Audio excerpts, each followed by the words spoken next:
خواہ وہ موت میت کیوں نہ ہو یا رسم رواج عام ہو کا شادی کیوں نہ ہو یا اللہ کے دین کو کم استعمال کیا جائے رسومات کو زیادہ استعمال کیا جائے فرمایا کہ محمد عربی صلی اللہ علیہ وسلم کا لایا ہوا دین اس جگہ پر جانے کی وہاں کی رونق بڑھانے کی کلمہ پڑھنے والے امتی کو اجازت نہیں دیتا ہے. شادی بیاہ کی تقریب ہو محفل ہو ناچ گانا ہو مایو مہندی کی رسم ہو یقین جانو ان ساری رسموں کو توڑ کر سادگی سے میرے عزیزوں نکاح کا رواج قائم کر دو. تمہاری گود کے اندر خدا کا ماننے والا آئے گا کالی کملی والے کی سنتوں کا اتباع کرنے والا آئے گا. نوائے وقت کے ایڈیشن میں ایک واقعہ چھپا تھا. اللہ غنی وہ واقعہ کیا تھا؟ فرمایا ایک لڑکی کا لڑکے کے ساتھ خاندانوں کی مرضی سے رشتہ ہو گیا. اس وقت لڑکے کے چہرے پہ داڑھی نہیں تھی. اللہ والوں کی صحبت اختیار کی. کچھ عرصے کے بعد اس کے چہرے پہ نبی کی سنت آ گئی. جس دن بارات چلی چہرے کے پیچھے پھولوں کی مالا کے پیچھے داڑھی چھپی ہوئی تھی.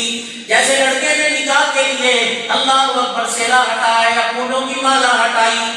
لڑکی والوں نے جب لڑکے کے چہرے پہ داڑھی دیکھی کسر کسر شروع کر دی اور کہنے لگے جب لڑکے کا رشتہ کیا تھا تو چہرے پہ داڑھی نہیں تھی. ہم امیر لوگ ہیں لوگ کیا کہیں گے مولوی تمہیں تمہاری بچی کے لیے ملا تھا. جب تک یہ داڑھی نہیں کٹائے گا ہم اپنی بچی کا نکاح اس کے ساتھ نہیں پڑھوائیں گے. کون بولتا؟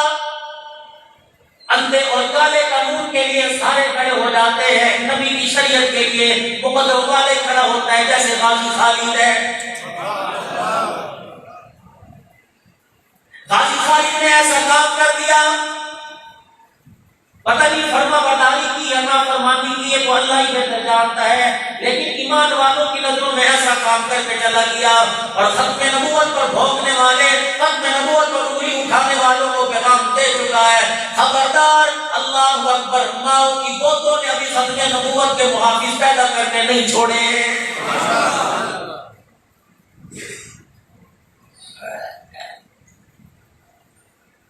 لڑکے والے بھی لڑکے پر اصرار کرنے لگے یار تیری مہربانی. باپ کہنے لگا میری عزت کا سوال ہے داڑھی کٹا کے آ جا. لڑکی کا رشتہ کرنے بھی لڑکی گھر میں آ جائے گی جیسے تو کہے گا ویسے کریں گے. لڑکے پر دباؤ ڈالا. لڑکا کہنے لگا ٹھیک ہے میں داڑھی کٹانے جا رہا ہوں لیکن اکیلا جاؤں گا میرے ساتھ کوئی نہ جائے. باپ بھائی کہنے لگے ٹھیک ہے تیری مرضی چلا جا. لڑکا اپنے ہاتھ سے نہ اتار کے چلا گیا. 4 مہینے تک لڑکا گھر واپس نہ آیا. برات واپس آ گئی. لڑکی والے شرمندہ لڑکے والے شرمندہ. لڑکا خود اپنی آپ کی بیان کرتا ہے میں کراچی چلا گیا. روٹی ٹکڑے اللہ اکبر جانوروں کو کھلانے والا خود کی روٹی کا محتاج ہو گیا. بیڈ روم پہ اچھے بیڈ پر اچھے کمرے میں سونے والا جب روٹوں پر سوتا تھا مجھے بیڈ تو یاد آتا تھا لیکن نبی کی محبت میں مجھے سارا آرام بھول جاتا تھا. مجھے پتہ لگا میری ماں پریشان ہے. مجھے پتہ لگا میرا ابا پریشان ہے. میں نے کہا جو ہوا سو ہوا. پتہ نہیں میں کیسے ٹکٹ کٹا کے ٹرین میں بیٹھ کے لاہور واپس آیا. ریلوے اسٹیشن کے سامنے آسٹریلیا مسجد ہے. جماعتوں کا آنا جانا مسجد کھلی رہتی ہے. سردی کا موسم تھا. میں رات کو اس مسجد میں چلا گیا. جاڑے کا موسم تھا. سردی بڑی لگ رہی تھی. میرے پاس تو کرتے کے علاوہ دوسرا کپڑا نہیں تھا. میں مسجد کی دریاں لپیٹ کر مسجد کے کونے میں بیٹھ گیا اور ساری رات سردی سے سکڑتا رہا. اچانک ایک آدمی آیا. اللہ اکبر. گاڑی مسجد کے دروازے پہ رکی. گاڑی کا دروازہ بند کیا اور میرے اوپر سے دریاں اتار کے میرا چہرہ دیکھ کے رونے لگ گیا. کہنے لگا او جوان آ جا میرا گھر بھی حاضر ہے میرا مکان بھی حاضر ہے. انکار نہ کرنا. اللہ کی عزت کی قسم اپنی مرضی سے نہیں آیا روزے والے کے حکم سے آیا. تجھے میری اطلاع کس نے دی؟ میرے بارے میں تجھے کس نے بتلایا؟ اب میں تو اپنے گھر میں بیڈ روم میں موٹے کمبل لے کے سو رہا تھا. میری آنکھ لگی سرکار مدینہ کو حکم و سینہ کی مجھے خواب میں زیارت ہوئی. حضور نے فرمایا کہ یہاں آرام کر رہا ہے. میرے سے محبت کرنے والا میرا امتی وہاں بے آرام ہو رہا ہے. میں محمد تجھے حکم دیتا ہوں جلدی چلا جا. جا تو سے اپنے گھر بھی لے آ اور میرے حکم سے اپنی بچی کا رشتہ اس کے ساتھ کر کے نکاح بھی پڑھوا دے. اب اللہ کے نبی کی طرف تعلق اور دوستی کا ہاتھ بڑھا کے دیکھیے تو صحیح. میرے عزیزوں جہاں اولاد کی اچھے مستقبل کی دعا کرتے ہو جہاں میرے عزیزوں مکان کی دعائیں کرتے ہو جہاں دعا کرتے ہو اللہ مجھے کوئی نوکری اچھی مل جائے اللہ سے رو رو کے دعا کیا کرو پروردگار عالم مجھے اس ایمان والی اسلام والی زندگی نصیب ہو جائے یا اللہ جب مجھے موت آئے مجھے مرتے وقت کلمہ طیبہ نصیب ہو جائے. اپنے امیروں کو مرتے دیکھا غریبوں کو مرتے دیکھا اور میرے عزیزوں کفن لٹے کا تو قبر میں لے کے گئے اور کافور اور مشک کی دھولی کو اپنے جسم پہ لے کے گئے پھولوں کے ہار اور پھولوں کی چادر کو لے کے گئے لیکن معذرت کے ساتھ زبان پر کلمہ طیبہ نہیں لے کے گئے. ہم نے بہت سارے لوگوں کو دیکھا امام الانبیاء صلی اللہ تعالی علیہ وسلم کی حدیث سامنے آئی ارشاد فرمایا مدنی کریم صلی اللہ تعالی علیہ وسلم نے بہت سارے لوگ ایمان ایمان کا نعرہ لگا کر اپنے گھروں میں داخل ہوں گے اگر اسی رات ان کا انتقال ہو گیا صبح جنازہ گھر سے کافر کا نکل رہا ہوگا کفن تو لے کے جائے گا لیکن سینے میں ایمان کی رتی نہیں لے کے جائے گا. کون سا ایسا ہمارے گھر کا کمرہ خالی ہے جہاں ہمارے گانے کی آواز نہ آئے؟ چلو ایک کمرے میں بیڈ روم میں ڈرائنگ روم میں ٹی وی تھا اب تو یہ ٹی وی ہماری جیبوں میں پڑا ہوا ہے اور میرے عزیزوں ہزاروں کا موبائل رکھتے ہو لاکھوں کا موبائل رکھتے ہو اور میرے بھائیوں جب رات کو سویا کرو تو اپنے موبائل کو اپنی جیب سے نکال کر اپنے بستر سے ہٹا کے سویا کرو ٹی وی والے کمرے میں نہ سویا کرو کیا پتا اسی رات ملک الموت لینے کے لیے آ گیا ٹی وی کمرے کے اندر دیکھے گا دیوار پر میرے عزیزوں اسکرین لٹکی ہوئی دیکھے گا اور جیب میں میرے عزیزوں پیکج لگا ہوا موبائل دیکھے گا. ذمہ داری سے عرض کرتا ہوں بتا فرشتہ مرنے کے بعد فرشتہ موت کے بعد آپ کو مجھے کہاں لے کے جائے گا؟ میرے نبی کی سات سنتیں رات کو جب سویا کرو وضو کے لیے پانی کا برتن کیسے وضو کروں گا تہجد کی نماز پڑھوں گا اپنے سرانے رکھ کے سویا کرو نماز کا مصلی اپنے سرانے رکھ کے سویا کرو عصا اپنے سرانے رکھ کے سویا کرو سرما اپنے سرانے رکھ کے سویا کرو کنگا مسواک اپنے سرانے رکھ کے سویا کرو. سات چیزیں فرمائی اپنے سرانے رکھ کے سونا تیرا کام ہے. صبح اٹھے گا پاؤں میں جوتا پاک میں آئے گا تیرے کھاتے میں 700 شہیدوں کا ثواب لکھ دیا جائے گا. اپنی زندگی کا ایسا ماحول اپنے لباس کا اپنے کردار کا اپنی گفتگو کا اپنے چہرے کا اپنے وجود کا اپنے رہن سہن کا اپنے اٹھنے بیٹھنے کا ایسا ماحول بنائے کہ فرشتہ تجھے لے جانے سے پہلے تجھے کلمہ طیبہ پڑھا دے.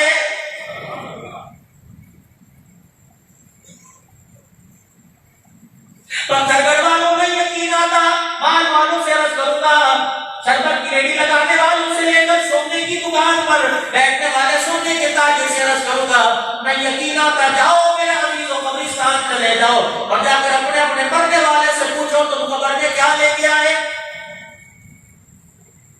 مجھے نہیں پتا مردے قبر میں زندہ یا مردہ یہ علیحدہ چیپٹر ہے لیکن الحمدللہ ہمارا نبی بھی روزے اول میں حیات ہے صلی اللہ علیہ وسلم.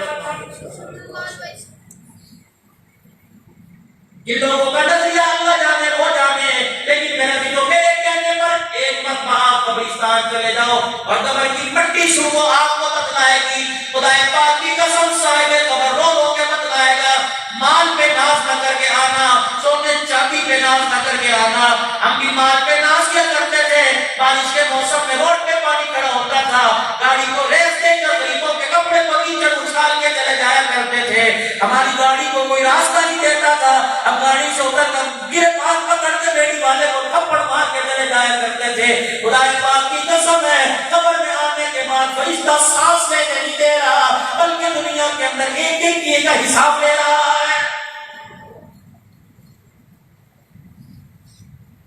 میں نے کسی قبر والے سے پوچھا قبر میں کیا لے کے آیا تو پاؤنڈ کمانے والا تو ڈالر کمانے والا تیری جیب میں تو باہر کی کرنسی نظر آتی تھی. قبر والا رو رو کے کہہ رہا خدا پاک کی قسم قبر میں آ کے پتہ چلا یہاں پاؤنڈ نہیں چلتا اس مارکیٹ کے اندر ریال نہیں چلتا اس مارکیٹ کے اندر ڈالر نہیں چلتا. قبر میں آنے کے بعد پتہ لگا اس قبر والے بازار میں صرف رسول اللہ کا طریقہ چلا کرنا ہے. حضرت کے ساتھ وہ میں لے کے نہیں آیا لوگ دروازے تک میرے آئے کہ خدا کے واسطے زندگی کا رخ بدل لے. میں نے کہا جی میرے پاس فرصت کوئی نہیں. لوگ میرے دروازے پر آئے بھائی اللہ کی بات سن لے. میں نے کہا جاؤ جی میں تو مسلمان ہوں کافروں کو جا کے سناؤ. لیکن آج جب فرشتے چھتر لے کے میرے اوپر مارتے ہیں اس وقت مجھے پتہ لگتا ہے کاش میں ان کی بات سن کے خدا کے گھر میں آ کے سجدہ کر کے چلا جاتا. وہ ایک سجدہ جسے تو گھر سمجھتا ہے 1000 سجدوں سے دیتا ہے آدمی کو نجات. اگر میں زمین پہ سجدہ کرتا اللہ کی عزت کی قسم یہ زمین مجھے دائیں بائیں سے نہ دباتی. خدا کی زمین پر ہم اتنا قد کریں, خدا کی زمین پر میرے عزیز اتنی نافرمانی کریں, خدا کی زمین پر گناہوں کا اتنا بوجھ ڈالیں جتنا قبر میں جانے کے بعد زمین کا بوجھ برداشت کر سکیں.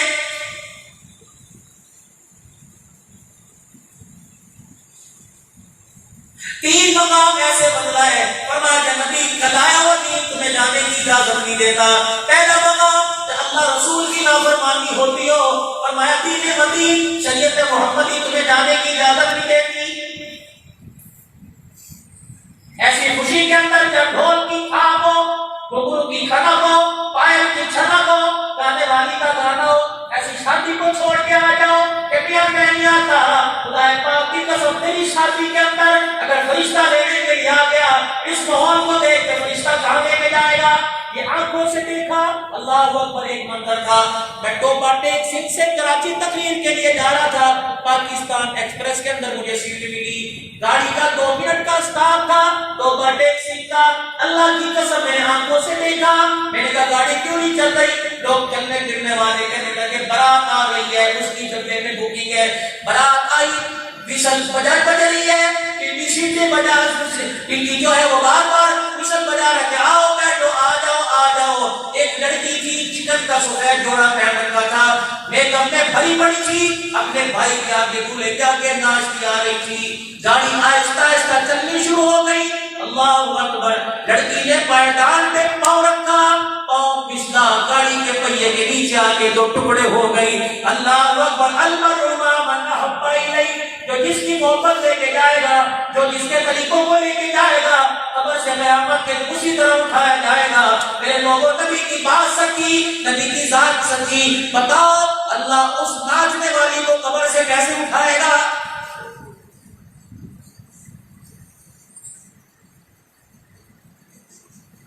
مت جاؤ ایسی جگہ پر کیا یار کی یاری اللہ کے دین سے دور کر دے.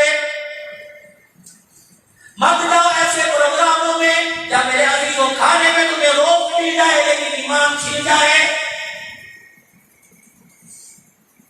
فرمایا تیسری جگہ کافروں کی خوشی ہو, ان کا کوئی مذہبی تہوار ہو اور کلمہ پڑھنے والا حیا کر ان کی پارٹیوں کے اندر, ان کے مذہبی تہوار کے اندر تجھے کیک لے جانے کی اجازت نہیں.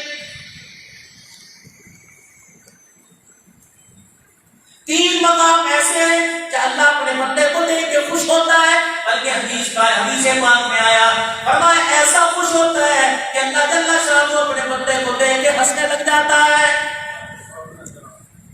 بتاؤ جس پر اللہ کو ہنسی آ گئی اور ہنسی بھی خوشی کی, اس کی تو دنیا بھی کامیاب ہے, آخرت بھی کامیاب ہے. فرمایا 3 مقام ایسے. پہلا مقام جب عرفات کا میدان ہے, احرام کی 2 چادریں, 2 پیس کا لباس, 3 پیس کا لباس, کاٹن کا جوڑا, سفید پگڑی, سفید ٹوپی, اللہ اکبر, ساری اتار دی, 2 چادریں باندھ کر احرام کی حالت میں عرفات کے میدان میں جا کے لبیک اللہم لبیک کا نعرہ بلند کرتا ہے کہ اللہ اکبر. اللہ جل شانہ اس بندے کی سعادت کو دیکھ کر آسمان پر ہنسنے لگ جاتا ہے. فرمایا دوسرا مقام, آپ کی مسجد بلال میں اذان ہو گئی, 2 منٹ رہ گئی نماز کھڑی ہونے میں. ایک نمازی مسجد میں آیا, اس نے بڑے احترام کے ساتھ وضو کیا. وضو کر کے جب وہ اپنی وضو والی جگہ سے آگے آیا اور دیکھا تکبیر اولا شروع ہو گئی, اقامت شروع ہو گئی. پہلی صف کے اندر تو آدمیوں کی جگہ خالی تھی, اس نے وہاں سے مسجد کے انداز کا خیال کرتے ہوئے دوڑ لگائی, اس نیت سے کہ مجھے پہلی صف میں کھڑے ہو کے نماز پڑھنے کی جگہ مل جائے. فرمایا اس بندے کے دوڑنے کو دیکھ کر اللہ ہنسنے لگ جاتا ہے. تیسرا فرمایا وہ بیوی جس کا مرد رات کو سو رہا ہو اور وہ مرد جس کی بیوی رات کو سو رہی ہو, دونوں میاں بیوی کی چرپائی آس پاس ہو, دونوں میاں بیوی کی چرپائی ایک بیڈ کے اوپر دونوں سو رہے ہو. بیوی نے دیکھا آنکھ کھلی, 3 بج گئے. شوہر نے دیکھا آنکھ کھلی, 4 بجنے والے ہیں, ابھی تہجد کی نماز میں 15 منٹ باقی ہیں, جلدی جلدی سے شوہر اٹھا، اس نے اپنی بیوی کو کہا اٹھ جا، اللہ کی بندی تہجد کی نماز پڑھ لے۔ جب بیوی نے شوہر کو ہلایا اٹھ جا اللہ کے بندے نماز پڑھ لے، بیوی کا ہلانا دیکھ کر، شوہر کا اٹھانا دیکھ کر اللہ ہنسنے لگ جاتا ہے۔ رات کو فریج سے ٹھنڈا پانی نکال کر میری شوگر نو ہو رہی ہے، مجھے کوئی میٹھی چیز کھلا۔ اگر اس لیے اٹھا سکتے ہو اپنی اپنی آخرت بنانے کے لیے، دوسرے کو کیوں نہیں اٹھا سکتے؟ ہمارے علاقوں میں ذمہ داری کا ذمہ دار طبقہ زیادہ ہے، زراعت زیادہ ہے، آپ کے ہاں بھی ہے، گندم ہے، چاول ہے، مکئی ہے، کپاس ہے۔ میرے عزیزوں، میرے پیاروں، میرے بھائیوں، ہر ایک کسان کو پتا ہے، چودھری صاحب کو پتا ہے کہ اس وقت میری فصل کو کون سی کھاد کی ضرورت ہے، کون سے اسپرے کی ضرورت ہے، اس وقت پانی کے وعدے کی ضرورت ہے۔ ایک فصل بھی بچانی ہے، ایک گھر کی نسل بھی بچانی ہے۔ اس فصل کو بچانے کے لیے کھاد کا صحیح استعمال ہے، اس فصل کو بچانے کے لیے پانی کا صحیح استعمال ہے۔ مولانا بچے کو انگلش میڈیم اسکول میں بھیجے تب نسل بچے گی، میں نے کہا تو آسمان میں دیکھ لے، بچے کو باہر پڑھنے کے لیے بھیجے تب بچے گی، میں نے کہا آسمان کے دیکھ لے۔ لیکن میرے مشورے پر بھی عمل کر، میں خود بھی کہہ رہا ہوں، امت خضر والے کے حکم سے کہہ رہا ہوں، نبی کا طریقہ بتلا رہا ہوں، فرمایا جب گھر کی فصل خراب ہونے لگ جائے، میاں بیوی رات کو بجایا کرو، وضو کر کے تم نے مصلی پر بیٹھ جایا کرو اور تہجد کی نماز پڑھ کے اپنی اولاد کو یاد کر کے اپنی اولاد کے مستقبل کے لیے رونے لگ جایا کرو۔ جب تمہارے آنسو تمہاری آنکھوں سے نکل کر رخسار پر آتے ہیں، دنیا کی فصل کو کھاد اچھی تو فصل ہو جاتی اچھی ہو جاتی ہے، اور گھر کی نسل کو تہجد کے وقت آنسو کا پانی دو تو نسل اچھی ہو جاتی ہے۔ موبائل کے اوپر پوری دنیا میں پیغام جا رہا ہے، اور آپ کی جا کے گھر والی کو سناؤ گے، بہن کو سناؤ گے، رشتے داروں کو سناؤ گے۔ آج میرے عزیزوں یہ بات میری بہن سے، اپنی بیوی سے، اپنی بیٹی کو جا کے سنا دینا، اور جا کے کہہ دینا اپنے شوہر کی نظر اتارنے کے لیے تو طرح طرح کی مرچوں پہ دم کرواتی ہے، ایسے اپنے شوہر کی نظر کے لیے اتارتی ہے، اپنے بچوں کی نظر اتارنے کے لیے کالے رنگ کے سرمے کا ٹیکا یہاں لگاتی ہے، ماتھے پہ لگاتی ہے، پاؤں کی تلی پہ لگاتی ہے، تاکہ بچے کو بد نظری سے بچوں کو بچا لیا جائے۔ میری بہن اور میری ماں، 4 بچوں کی ماں، 2 بچوں کی ماں، کہ جن کی ابھی اولاد پیدا نہیں ہوئی، اللہ اکبر، تمہیں کس کی نظر لگ گئی، تمہاری گود کو کس کی نظر کھا گئی، تمہاری گود کو کس کی بد نظری لگ گئی؟ عجیب کیوں کہ میری گود کے اندر پروفیسر نہیں آیا، آیا ضرور ہے، کہ میری گود کے اندر ڈاکٹر نہیں آیا، آیا ضرور ہے، ہاں ڈاکٹر بھی پیدا کی تیری گود میں، پروفیسر بھی پیدا کیے تیری گود میں، لیکن میرے عزیزوں اور میری بہنوں، اللہ اکبر، پہلے اپنی گود کی نظر اترا۔ تیری گود کو تو کسی کی نظر لگ گئی، کیوں کہ تیری گود میں تو کبھی شاہ ولی اللہ آیا کرتا تھا، تیری گود میں تو شاہ احمد شہید آیا کرتا تھا، شاہ اسماعیل شہید آیا کرتے تھے۔ اللہ اکبر، تیری گود کے اندر تو غلام غوث زاہدی آئے، تیری گود کے اندر تو سید عبد المجید شاہ آئے، تیری گود کے اندر تو حاجی عبد الوہاب آیا، تیری گود کے اندر تو امام الحسن آیا، تیری گود کے اندر تو مولانا قاسم نانوتوی آئے، تیری گود کے اندر تو مولانا یوسف بنوری آئے، تیری گود کے اندر مولانا مفتی محمود آئے، تیری گود کے اندر حضرت حالقی والے آئے، پیر عبد الحادی پیر پوری رحمت اللہ علیہ تیری گود میں آئے۔ اور میری ماں اور میری بچی اور میری بہن، تیری گود کو کب سے نظر لگ گئی؟ تیری گود نے قاری پیدا کرنا چھوڑ دیے، اور تیری گود نے ناچ گانے والے پیدا کرنا شروع کر دیے۔ اس گود کا نام کبھی زبیدہ ہوا کرتا تھا، اللہ اکبر، اس گود کے اندر بابا فرید الدین گھنش نگر آیا کرتے تھے، اس گود کا نام فاطمہ تھا، تو اس گود کے اندر عبد القادر جیلانی رحمت اللہ علیہ آیا تھا، اس گود کا نام تو زہرہ کائنات تھا، اس گود کے اندر تو حسین آیا تھا۔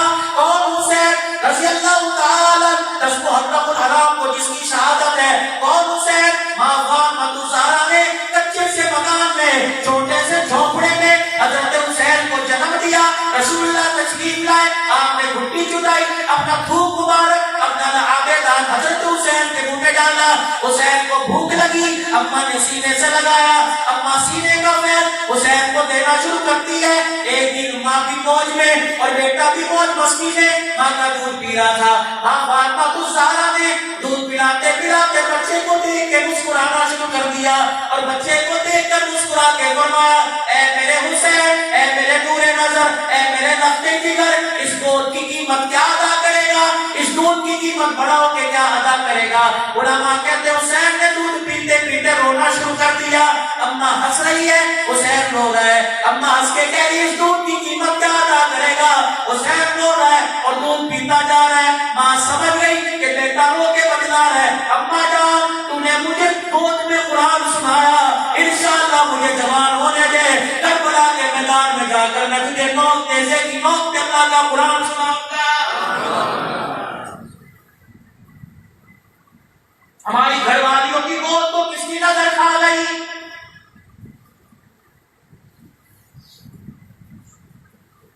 کن کو جنم دیا؟ جنہوں نے برقع پسند نہ کیا.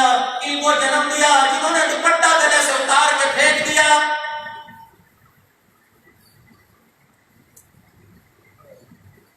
تمہارے تو گھر اللہ نے ایسے بنائے تھے کہ فرشتے بھی تمہارے گھر سے 4 فٹ دور ہو کے گزرا کرتے تھے. ان گھروں کے اندر حیا والی عورتیں رہتی ہیں. کہ تم نے وہ منظر نہیں دیکھا؟ جبرائیل دروازے پر آ کے کھڑے ہو گئے. حضور نے فرمایا اندر کیوں نہیں آتا؟ اے پیغمبر تیری خدیجہ کے سر پہ دوپٹہ کوئی نہیں، تیری عائشہ کے سر پہ دوپٹہ کوئی نہیں، محمد تیرے حجرے میں آتے ہوئے مجھے حیا آ رہا ہے.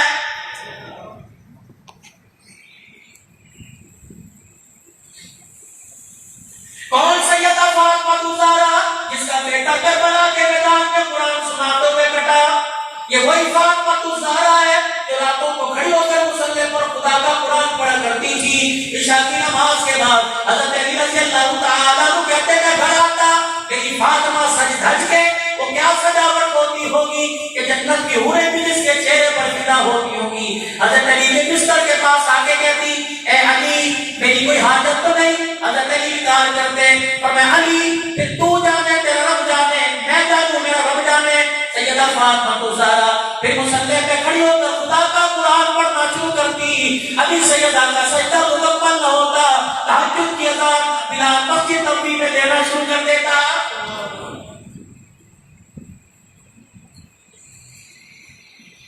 میرے عزیزوں ہمارے گھر کو کس کی نظر لگ گئی؟ ہمارے کمرے سے گانے کی آواز آ رہی ہے، یہ گان قرآن کی تلاوت کے لیے ترس گئے.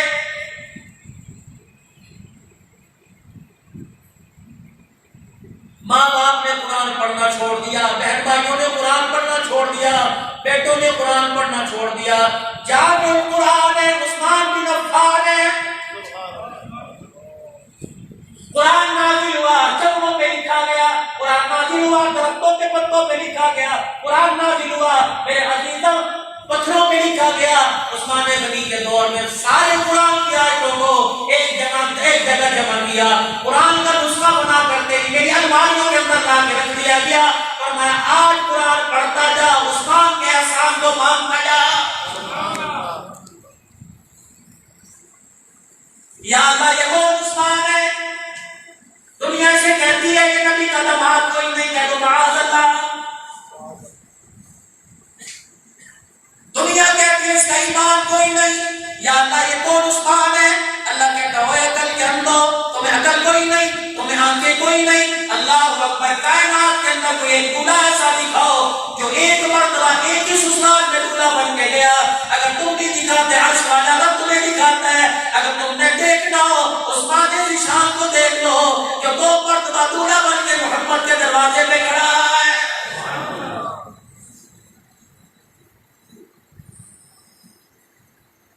کون عثمان غنی رضی اللہ تعالی سب سے پہلے مسجد کے اندر محراب بنانے والا؟ کون عثمان غنی رضی اللہ تعالی مسجد کے اندر خوشبو کا انتظام جس نے سب سے پہلے مسجد کے دو دیوار کو خوشبو کی دھونی کی؟ کون عثمان غنی رضی اللہ تعالی جس نے اپنے دور خلافت میں منبر کا تقدس پامال ہونے نہیں دیا؟ آج میرے عزیز دنیا ان کے نام پر انگلی اٹھاتی ہے. خدا پاک کی قسم ہے نبی کا تیسرا خلیفہ آج اس کی زندگی کو اپنانا تیرا کام ہے. عرش رضا کے فیصلے کر دینا میرے رب کا کام ہے.